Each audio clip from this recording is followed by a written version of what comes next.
আলাইকুম, কেমন আছেন সবাই? আলহামদুলিল্লাহ আমি ভালো আছি। দোয়া করি আপনারাও ভালো থাকেন। আজকে আমি রুই মাছ দিয়ে মটরশুঁটি আর কাঁচা আম দিয়ে একটু ঝোল ঝোল রান্না করে দেখাবো আপনাদেরকে। তো আমি এখানে একটা হাঁড়িতে একটু পেঁয়াজ কুচি, কাঁচামরিচ, লবণ, পরিমাণ মতো তেল সব কিছু দিয়ে দিয়েছি। এদিকে আমি একটা কাঁচা আম কেটে পানিতে ভিজিয়ে রেখেছি।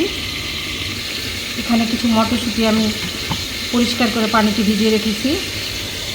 এই হচ্ছে মাছটা, যেহেতু এখানে ফ্রিজের মাছ, এটা অনেক দিনের মেডিসিন দেওয়া থাকে, এই দেশে আসে, সেজন্য আমি মাছটা সবসময় আমি এদেশে মাছটা রান্না করার আগে আমি 40 মিনিট 45 30 মিনিট এরকম আমি পানিতে ভিজিয়ে রাখি লবণ দিয়ে, তারপরে রান্না করি, যাতে মাছের ভিতরে যে ফরমালিনটা থাকে সেটা বের হয়ে যায়। সেজন্য মাছটা আমি এখানে ক্লিন করে রেখেছি।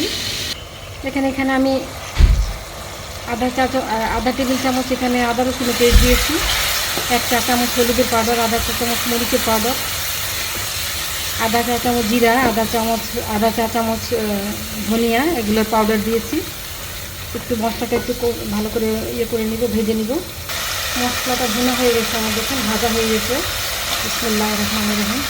আমি বড় রুই মাছটা এরকম ছোটো ছোটো করে কেটে নিয়েছি, কারণ এই রান্নাটা এরকমভাবে একটু কেটে নিলে ভালো হয়। এভাবে কেটে নিয়ে রান্না করতে হয়। বড় মাছগুলো একটু ছোটো করে এরকমভাবে কেটে একটু পানি দিব মাছটা কষানোর জন্য।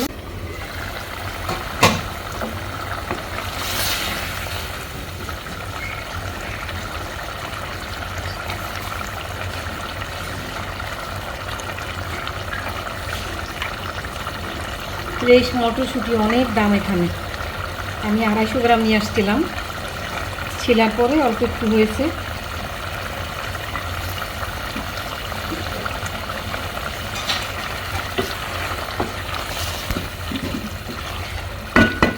আবার একটু ঢেকে দেবো কষানোর জন্য।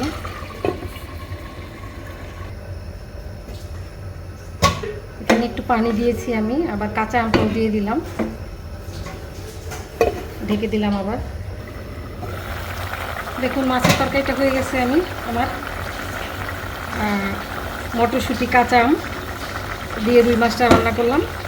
তো কেমন হলো আপনারা রান্না করে দেখবেন, ভালো লাগলে অবশ্যই কমেন্ট করে জানাবেন, লাইক শেয়ার করবেন। আল্লাহ হাফেজ, আসসালামু আলাইকুম।